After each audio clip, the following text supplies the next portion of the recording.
प्रकरणामध्ये सातत्याने धनंजय मुंडे मंत्री असताना मग ही जी चौकशी होती ती निष्पक्ष होईल का? नाही, एक तर वाल्मिक कराड हा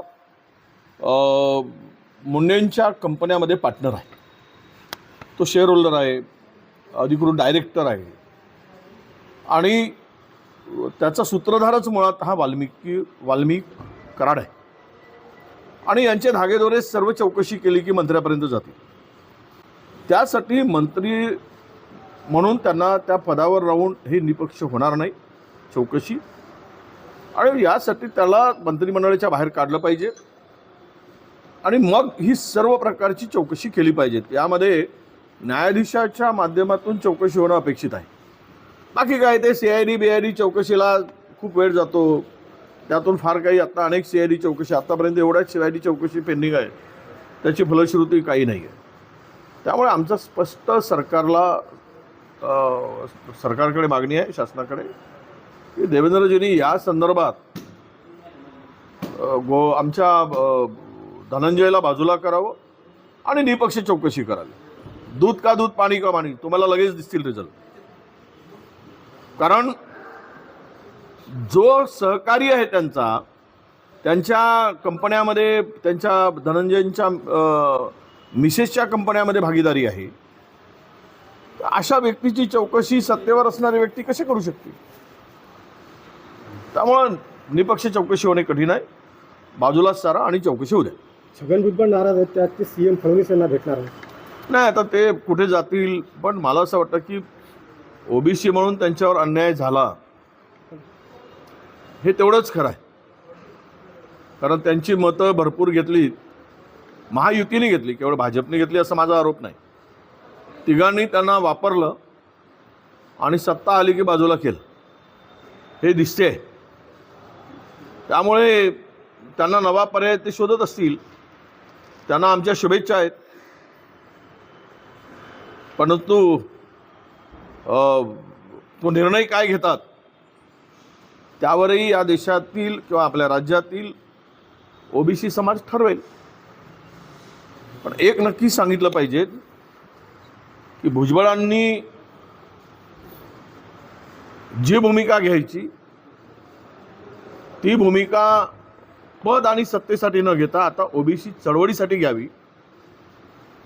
त्यांच्यासोबत आम्ही राहू आणि लढायला सिद्ध राहू अशी आमची त्यांच्याकडे विनंती आहे. खातेवाटपाला तर उशीर झाला, आता पालकमंत्रीपदासाठी रस्सीखेच सुरू झालेले तीन पक्षांमध्ये. नाही, हे आता पूर्वी हुतूतू होता ना, आता हुतूतूचा खेळ सुरू आहे. एकाचा पोट भरला की लगेच त्याला, म्हणजे आऊट झाला की दुसऱ्याला उठवतात. ते मी मागच्या वेळेसही म्हणालो, तुम्ही त्या पलीकडे जाऊन सांगतो की मराठी माणूस महाराष्ट्रामध्ये ज्या पद्धतीनं हल्ले होत आहेत, त्यांचा अपमान होतो आहे, त्यांना जीव मारण्याचे प्रकरण होत आहे, जीवानिशी मारण्याचे प्रकरण होत आहे, मराठी माणसाला ठोकून काढलं जात आहे. कारण ह्याचं कारणच आहे की सरकार त्यांचं आहे, मराठी माणसाचं सरकार नाही आहे. त्यांना वाटतं की सरकार आमचं आहे परप्रांतीयांना. त्यामुळे त्यांचा विश्वास दुणावला आहे, वाढला आहे आणि त्या विश्वासापोटी ते वाटेल ते करायला मोकळे आहेत. उद्या घरात घुसून मारणं सुरू आहे, घरातमध्ये त्यांच्या खाण्यापिण्यावरून मारणं सुरू आहे. उद्या म्हणतील की आमचा वार्डामध्येच नको, आता त्यांना फ्लॅटमध्ये नको आहे, उद्या त्यांना वार्डामध्ये नको आहे, उद्या शहरामध्ये नको आहे मराठी माणूस. कारण ह्या सरकारवरच मर्जी परप्रांतीयाची आहे. त्या सरकारलाच वाटत आहे की आम्ही परप्रांतीयामुळे सत्तेमध्ये आलो आहोत आणि परप्रांतीयांना वाटते की सरकार आमचं आहे. त्यामुळे राजाश्रयामुळे मराठी माणसाला उद्या महाराष्ट्रातून हद्दपार केलं तर त्यात काही म्हणजे लोकांना अचंबा वाटायला नको. एकत्र आलेली आहे, काय वाटतं? राजउद्धव एकत्र आले नाही लग्नाचा विषय. राहुल गांधी आज परभणी दौऱ्यावरती, त्या दौऱ्याबद्दल नाही, ज्या पद्धतीनं सूर्यवंशीचा पोलीस कोठडीमध्ये मृत्यू झाला, एकूणच प्रकरण इतकं भयानक आहे की पोलिसांनी या प्रकरणामध्ये जो आततायीपणा केला त्या संदर्भात गृहमंत्र्यांचं उत्तर आम्हाला अपेक्षित जे होतं ते मिळालं नाही हाऊसमध्ये. आणि फार वाईट पद्धतीनं त्या ठिकाणी पोलिसांनी बळाचा वापर करून लोकांना जीव जाईस्तवर लहान मुलापासून महिलापर्यंत बदडून काढण्याचं काम केलं, जखमी केलं आहे, उचलून त्या कोम्बिंग ऑपरेशनच्या नावाखाली ते कितीही म्हणू देत कोम्बिंग ऑपरेशन झालं नाही. ज्या वेळेस या सूर्यवंशीला मल्टिपल इंजुरी म्हणून आपला डॉक्टरांचा रिपोर्ट येतो, CS चा रिपोर्ट येतो, त्यावेळेस काय त्याला वळ म्हणजे काही सिनेमामध्ये मारतात तशा रेगा मारल्या होत्या काय? त्याच्यावरून दिलेला रिपोर्ट आहे काय? सिनेमामध्ये वळ दाखवतात ना.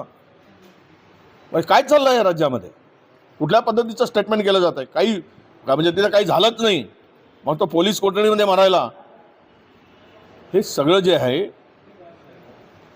या राज्यामध्ये ज्यांची ज्या पद्धतीची नीती आहे किंवा तो काम करण्याची पद्धत आहे किंवा त्यांचा जो आयडिओलॉजी आहे त्यामध्ये हा दलित, आदिवासी, मागासवर्गीय कुठेच नसतो. त्यांनी आवाज करायचा नाही. आवाज केलं तर घरातून काढू, मारू, आणि मारला तरी आम्ही 5-10 लाख रुपये देऊ, सात्वन करू, याच्या पलीकडे तुम्ही बोलायचं नाही. या विचाराने जर सरकार वागत असेल तर सरकारचा आतताईपणा आहे. सरकारची ही मानसिकता मला वाटतं की विकृत आहे, असा माझा स्पष्ट आरोप आहे. आणि यामुळं राहुलजी उद्या तिथे भेटून त्या कुटुंबाचं सात्वन केल्यानंतर पुढची या संदर्भात सरकारच्या भूमिकेच्या संदर्भात आणि जे पोलिसांनी केलेलं जे काही तिकडे लोकांना ज्या पद्धतीनं लोकांना मारहाण केली, तर यावर आमचं पुढची दिशा आम्ही ठरवणार आहोत. शेवटचा प्रश्न आहे, राहुल गांधीचा जो आजचा दौरा आहे परभणीचा, तर त्यावरती टीका करताना बावनकुळे असं म्हणाले की नौटंकी आहे राहुल गांधींची.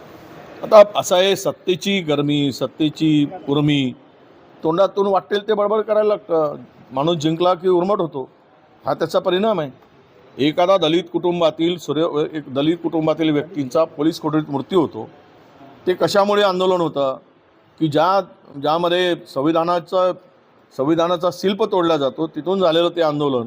परंतु ज्या पद्धतीने ते प्रकरण सगळं हाताळलं गेलं आणि त्यातून जे काही आजची स्थिती उद्भवली, तर हे लपून नाही आहे, महाराष्ट्र सगळा बघतो आहे. अशा वेळेस बावनकुळेजींनी, आमचा सल्ला आहे त्यांना की कुठल्याही नेत्याविरुद्ध बोलताना शब्द जरा जपून बोलावेत. सगळ्यांच्याच बरोबर आम्हाला बोलता येईल, मग सगळे बाकीच्यांची नौटंकी पण आम्हाला काढता येईल. पण ते न करता आपण जर एखादी घटना होते आहे त्या ठिकाणी जातात. आता अशी 100 उदाहरण देता येईल की जिथे मारहाण झाली आणि बावनकुळेजी पोहोचले, देवेंद्रजी पोहोचले. पण अशा पद्धतीनं बोलत असाल तर ती सत्तेची गरमी आहे. ठीक आहे, 5 वर्ष सत्ता तुम्ही भोगाल, पण लोक मात्र लक्षात ठेवतील, हे लक्षात घेतलं पाहिजे. नंबर लागून जातो. आता पालकमंत्री सुद्धा रोटेशन पद्धतीनं घ्या. 1 वर्ष पालकमंत्री, कारण सगळ्यांनाच मोठ्या मोठ्या जिल्ह्यांचे पालकमंत्री व्हायचे आहेत, त्यामुळे करा. त्यांना काही देणं घेणं नाही आहे. हे लुटारू आहे.